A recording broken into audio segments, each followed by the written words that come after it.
Suhtlemine on inimese põhiõigus.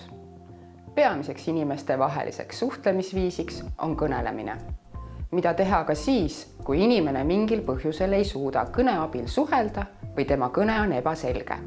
Sellisel juhul on vaja midagi kõne asemel. Siin tuleb appi kõnet toetav ja asendav kommunikatsioon ehk alternatiivkommunikatsioon.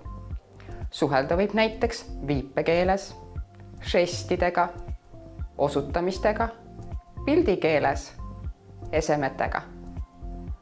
Oleneb, milline vahend või meetod on inimesele jõukohane. Miks inimesed kõne abil ei suhtle? Sellel võib olla mitmeid erinevaid põhjuseid.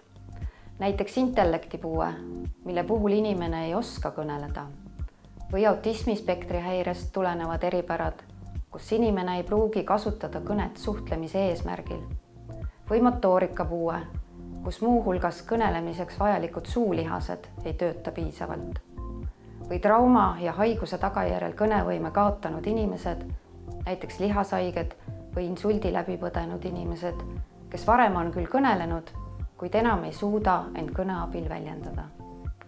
Kõnet asendavatest või toetavatest abivahenditest on kasu ka siis, kui inimene ei mõista mingil põhjusel kõneldud keelt. Alternatiivkommunikatsioon on väga visuaalne ja seeläbi ka lihtsamini mõistetav. Lisaks sellele, et inimene kuuleb, ta ka näeb, mida öeldakse. Kõnet toetavad või asendavad abivahendid on erinevad. Näiteks paberkandjal vahendid üksikpildist kuni lauseriba ja suhtlusraamatuni välja. Või tehnilised kommunikaatorid ning digilahendused kõne asenduseks või toetuseks, ma tahan minna logopeedi juurde, mis annavad kõnetule hääle.